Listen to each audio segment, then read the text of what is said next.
예, 월요일 묵상의 시간입니다. 은혜 속에 담긴 하나님의 뜻을 바르게 아는 성도가 되자.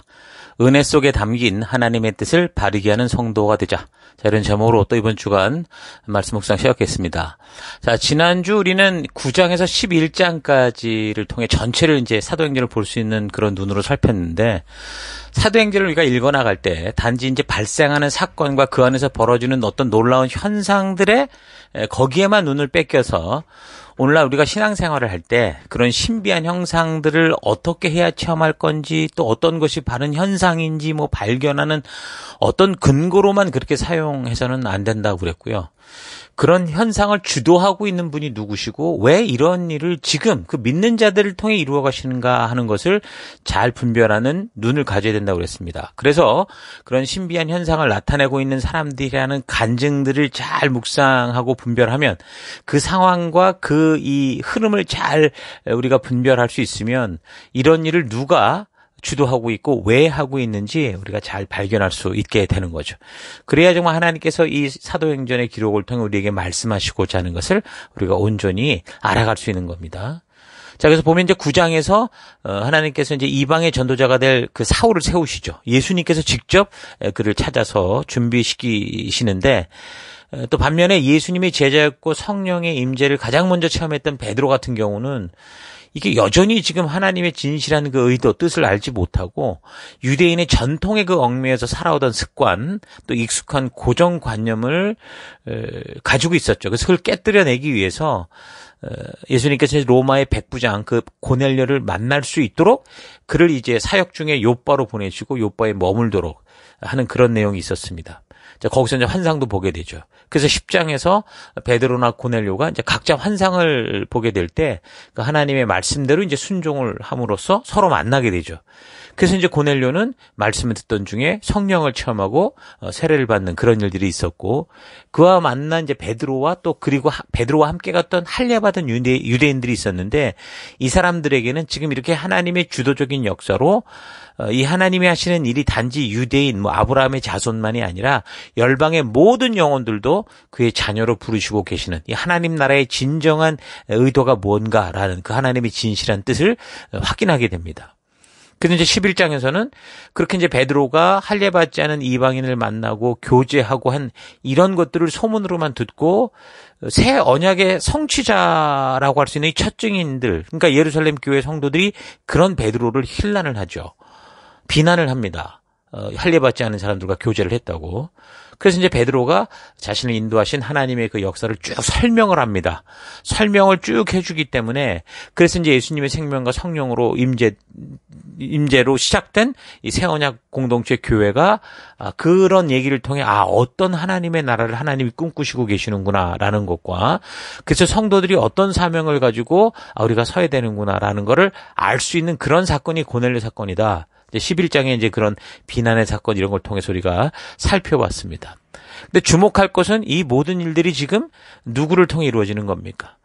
베드로를 비롯한 성령을 체험한 모든 성도들이 꿈꾸고 소망하며 간절히 간구하고 바래서 이런 일이 벌어지고 있는 게 아니라 지금 삼위일체 하나님께서 주도적으로 그 일을 행하셔서 이루어지고 있다라는 겁니다. 이 새 언약 공동체가 어떻게 이 땅에서 하나님 나라로서 살아가야 되는지를 하나님이 직접 보여주심으로써 이제 교회가 된 성도들이 이 세상을 살아갈 때 어떤 목적과 사명을 가지고 살아가야 되는지, 이 교회 공동체를 계획하시고 세우신 분이 교회와 성도의 정체성을, 그 역할을 확실하게 좀 알게 하시는 그런 역사가 지금 우리가 살피고 있는 사도행전의 역사라고 그랬습니다. 그래서 사도행전의 역사는 바로 삼위일체 하나님께서 직접 행하시는 그런 교회를 세워가시고 새 언약 공동체를 세워가시는 하나님의 역사에 대한 기록이다라는 것을 잊지 말아야 된다고 그랬죠. 그러니까 이런 역사와 사건을 이런 식으로 이해하고 아는 게 중요한 거는, 그렇게 하나님께서 직접 세우시고 어떤 정체성을 가지고 살아가야 되는지를 그 분명하게 보여준 그 언약 공동체, 하나님이 세우시는 이 직접 세우신 공동체가 바로 우리가 지금 함께 모여있는 이 교회 공동체이기 때문에 그렇습니다. 그러니까 교회는 오랜 역사전에 어떤 사람들에 의해서 세워진 단체, 또는 기독교라는 종교를 통해 밥 벌어먹고 살기 위해서 어떤 목사들이 세운 그런 단체가 아니라 살아계신 하나님께서 직접 예수님의 피와 그리고 성령의 임재로 세우시고 그리고 주도적으로 이끄셔서 지금도 역사하시는 하나님의 나라다라는 것을 잊지 말아야 됩니다. 그래야 우리는 이 사도행전의 사건들을 통해서 교회와 성도의 정체성을 우리가 바르게 알 수 있고, 그래서 하나님 나라 백성으로서 이 땅에 존재하는 우리의 존재의 이유와 목적들을 온전하게 알 수 있게 되는 거죠. 자, 이런 배경의 이야기가 본문의 내용인데, 그런데 이 본문을 볼 때 안타까운 건 뭡니까?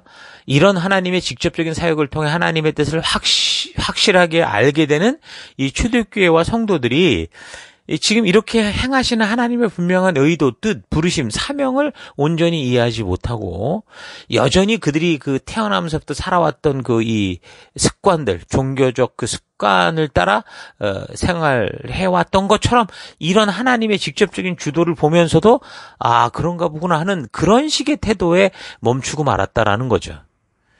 그러니까 그렇게 하나님께서 직접적인 사역을 통해서 스스로 외치고 인도하시고 그런 거 보여줘도 이 백성들은 여전히 아직 그 옛 패러다임이 완전히 깨지지 않고 있었다라는 겁니다.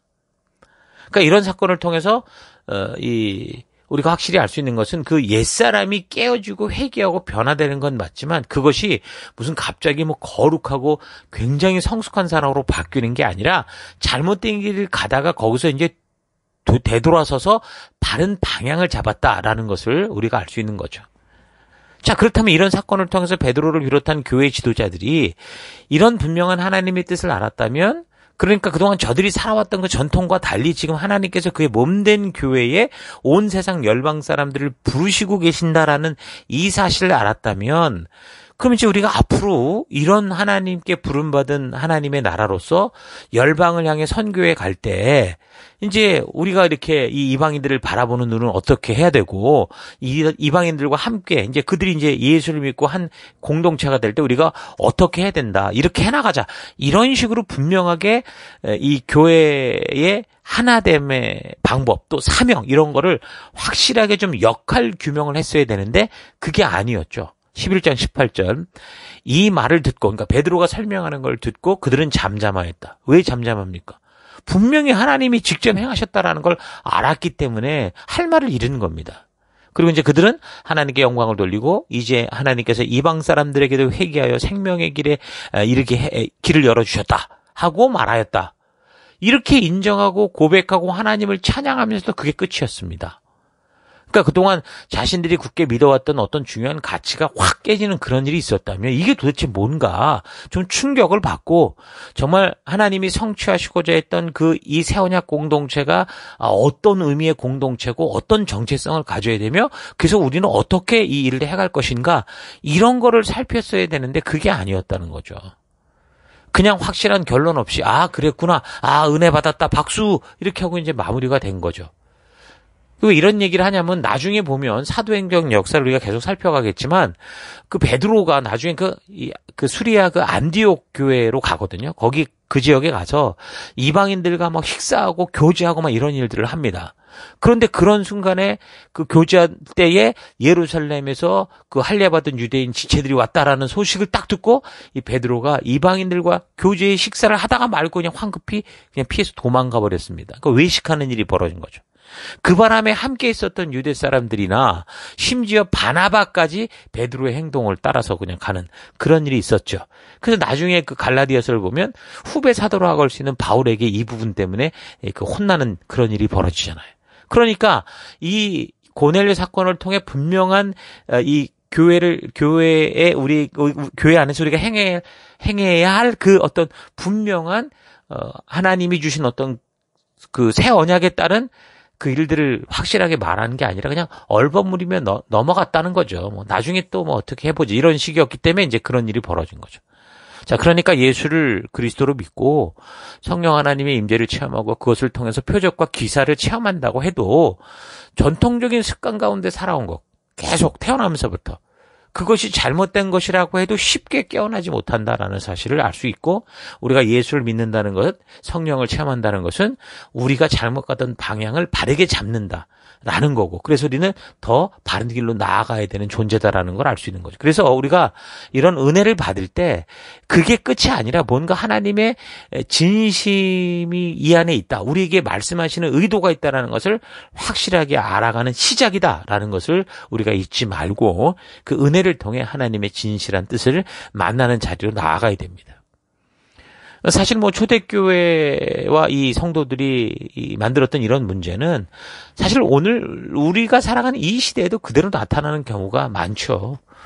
그 증거로 오늘날 많은 교회 속에서 많은 교인들이 이 하나님의 은혜를 체험하는 일들을 어떻게 생각합니까? 그 말씀대로 정말 돌이켜서서 한 걸음 한 걸음 순종의 길로 나아가는 길이다라기보다는 뭔가 감격하고 울고 감정적으로 어떤 이 변화를 겪는 거라고 생각을 하고 어떤 체험을 해야 된다라는 식으로, 말씀대로 믿고 순종해 나아가는 것보다 뭔가를 느끼고 뭔가 나에게 신비한 게 있어야 된다, 그런 식으로 사실 치우쳐 있는 그런 현실을 보면 알 수 있죠. 아닌 것 같아도 그런 일들이 있다면 누가 예언을 잘한다더라, 누가 병이 낫는다 그럼 무조건 막 쫓아가가지고 그냥 머리 디밀고 그냥 어떻게 해서는 안수받고 그러려는 그런 모습 보면 금방 알 수 있죠. 그래서 그저 표적 또 기사 이런 것들을 체험하려고만 할 뿐이지, 하나님께서 그것을 통해서 우리에게 말씀하시는 전도자로서의 사명, 교회와 성도의 정체성을 바르게 알고 그 하나님이 부르신 자리로 나아가는 그 일, 그 정말 하나님과 동행하고 하나님이 이 일을 위해 부르신 거기에는 많은 관심이 없는 그런 모습을 볼 수 있습니다. 마치 지금 살피는 초대교회 그리스도인들처럼 체험과 경험은 정말 거대한 것들을 했지만 그런 현상을 통해 우리를 온 세상의 열방을 향한 전도인, 그러니까 열방의 제사장으로 부르시는 그 자리로는 가지 않고 오히려 그런 현장에 순종하며 나갔던 베드로나 다른 사람들을 비난하고 힐난하는 그런 모습으로, 그러니까 교회 안에서 그저 자기들끼리 좋고 편리한 공동체, 하나님이 맡기신 복을 나누라, 흘려라 하신 복을 우리끼리 우리 창고 쌓고 살아가는 그렇게 하는 일들이 교회 가운데 많다라는 겁니다. 그러니까 하나님이 베푸시는 은혜에는 진정으로 하나님께서 뜻하시는 바가 있고, 그래서 우리가 반드시 깨달아야 되는 중요한 진리가 있다, 이런 사실 잊지 마시고 받은 은혜를 통해 하나님의 그 진실한 뜻을 만날 수 있는 우리가 되길 바랍니다. 우리가 신앙생활을 한두 해 하고 끝날 게 아니기 때문에 꼭 은혜를 받는 그런 축복만이 아니라고 해도 우리 신앙의 삶에서 겪게 되는 모든 성공이든 실패든 그 모든 일들을 통해서 확실한 하나님의 뜻과 의도를 알고 나아갈 바를 배워가야 되는 겁니다. 현재 우리가 살피고 있는 사도들의 사역이 있는 이 초대교회 초기 이 역사적 상황을 우리가 잘 보면, 사도들이라고 해도 복음과 진리에 대해 삶의 구체적인 방법에 대해 아직도 온전하게 정리된 게 없는, 아직도 상당히 불안한 그런 상태라는 것을 알 수 있습니다. 교회가 삼위일체 하나님의 주도하심으로 세워지는 그런 초기였고, 하나님이 바로 이것 때문에 직접 주도하시고 그걸 끌고 오시는 거였죠. 그러니까 사도들조차도 이런저런 실수를 하게 되고 미흡한 것도 있고 오해도 많았던 것을 볼 수 있습니다. 근데 그래도 감사한 것은 초대교회의 이런 미숙함, 심지어 목사격이라고 할 수 있는 사도들의 미숙한 실수에도 불구하고 이런 실수를 겪어가면서도 이들이 그래도 순종의 자리를 떠나지 않을 때 어떻게 하시는 겁니까? 하나님이 주도적으로 이끄셔서 이 하나님의 진실한 뜻을 깨닫게 해주시고 하나님이 세우신 이 교회가 온전하게 뿌리박을 수 있도록, 그래서 그 안에서 성도들이 바르게 오고 오는 세대의 어떤 성도라도 이 교회를 통해 바르게 자라갈 수 있는 그런 길로 인도하고 성장할 수 있도록 하고 계셨다라는 것, 참 감사한 일인 거죠. 자, 이런 모습을 볼 때 우리도 지금 우리가 이 멜번시티 교회 속에서 함께 자라갈 때 목사나 리더나 선배된 성도들이 완벽하지 못한 삶을 살고 실수할 때가 있을 텐데, 비난하고 그럴 게 아니라 함께 실수하고 함께 미흡해도 계속 우리가 순종의 자리에서 하나님의 사명을 위해서 함께 고민하고 나누고 배워가는 그런 한 걸음 한 걸음을 걸어간다면 그것을 통해서 하나님이 어떻게 하는 거예요? 우리를 성숙한 교회와 성도로 자라가게 하신다라는 거 잊지 마십시다. 그러니까 성도들은 이렇게 교회 속에서 그래서 함께 가까이 하고 부딪히고 깎이고 하면서 바르게 성장해 가는 겁니다. 자, 그래서 성도들은 이런 교회 공동체에서 벗어나면 바르게 성장할 수 없는 겁니다. 여러 가지 이유로 무슨 요즘 시대에 뭐 가난한 성도, 그러니까 교회를 안 나가는 성도들이 많이 나오고 있다. 그렇게 하지만 그거는 지금 이런 식으로 사도행전을 통해 우리에게 말씀해 주는 교회의 참된 의미를 바르게 이해하지 못하고 있는 결과라고 할 수 있습니다. 그리고 이번 뭐 코로나 사태로 이제 우리 함께 모이지 못하고 영상으로만 예배를 드리는 일들이 생기는데, 근데 비록 영상으로 이렇게 우리가 예배를 드린다고 해도 우리가 그냥 나 혼자만 있는 교회가 아니라 그래도 이 시대에 우리가 서로 연결할 수 있는 방법, 직접 만나지 못하면 온라인으로라도 그런 식으로라도 우리에게 맡겨주신 이 영혼들에게 영혼의 꼴을 먹이고 영혼의 부모로서의 그 서로를 책임지고 함께 자라가는 그런 노력을 절대 멈춰서는 안 되거든요. 그냥 서로 성경 지식이나 뭐 종교적 삶에 대한 정보만 주는 그런 식으로 하는 그런 공동체, 그런 모임은 교회라고 할 수가 없습니다. 함께 모여서 서로 깎이고 다듬어져 가고, 그러니까 우리 하나님 우리를 부르신 그 목적으로 우리가 함께 뭉쳐져서 그리스도의 몸된 교회로 하나 되어 가는 거, 그게 진정한 교회다라는 걸 잊지 말아야 됩니다. 그래서 교회 속에서 핍박과 환난과 혼란과 어지러움이 있어도 성도는 함께 모여서 서로 부딪히고 서로의 날카로움 때문에 깎이고 이런 일이 생긴다고 해도 진정한 하나님의 뜻이 실천되어지는 그런 사명 중심적 공동체, 그런 공동체를 만들어서 전도하는 그런 삶을 살아가는, 끝까지 포기하지 않고 함께 걸어가는 순종의 길에 서야 하는 겁니다. 이런 모습을 볼 때 우리도 교회 속에서 함께 사역해 나가면서 리더나 선배된 성도들의 완벽하지 못한 삶을 가지고 우리가 비난하거나 이게 뭐 아니지 않느냐 이런 식으로 이렇게 방향을 틀을 게 아니라, 함께 실수하고 함께 미흡해도 계속 우리가 순종의 자리에 함께 서서 우리 주님이 주신 이 귀한 이 사명을 함께 고민하고 부족함에도 또 함께 나아가는 그런 과정을 통해 하나님이 우리를 통해 충분히 바르게 성장하실 수 있는 그런 모습, 우리가 하나 됐으면 좋겠습니다. 그러니까 성도들은 이렇게 교회 속에서 함께 가까이 하고 부딪히며 깎이는 이 길을 벗어나면 성장할 수 없다는 거 잊지 마십시오. 교회 속에 핍박과 환난과 혼란과 어지러움이 있어도 성도의 길은 순종의 길입니다. 교회 공동체로 모이고 셀로 모이는 이걸 포기해서는 안 되죠. 하나님께서 그 공간에서, 그 바로 교회에서, 그 셀에서 우리를 하나님의 백성답게 만들어가고 계시기 때문입니다. 혼자서 신앙생활을 하면 뭐 성경에 대해서 박식하고 아주 똑똑해 보일지 모르지만 그 말씀이 주는 진정한 하나님의 뜻을 전혀 발견하지 못하고 단지 편리한 길, 부딪히지 않고 그냥 대충 살아가는 그런, 어떻게 보면 다 맞는 말 같은데 전혀 불가능한 그런 이론만 떠들게 되는 그런 결과로 빠지게 됩니다.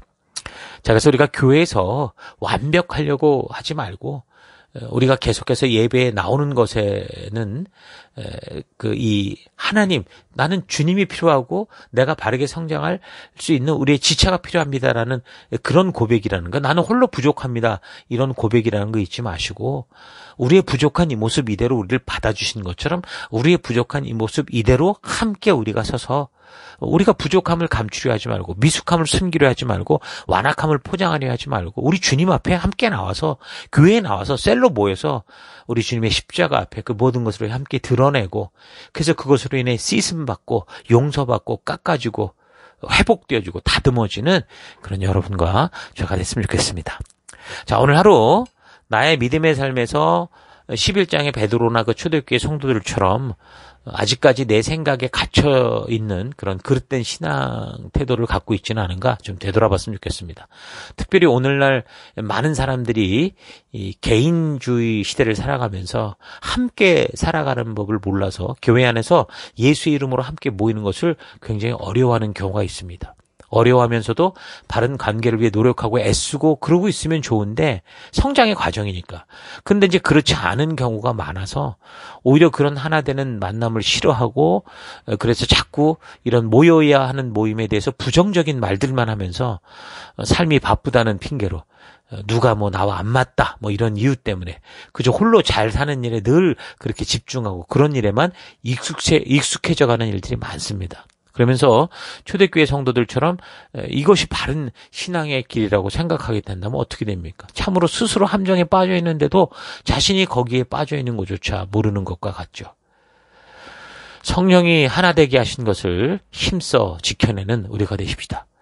처음에는 우리가 잘 해내지 못할 겁니다. 그러나 포기하지 않고 바른 관계로 나아가려고 하고 힘써 말씀대로 하나 되려고 순종하다 보면 그런 순종을 통해서 하나님께서 놀라운 일을 이뤄내실 겁니다.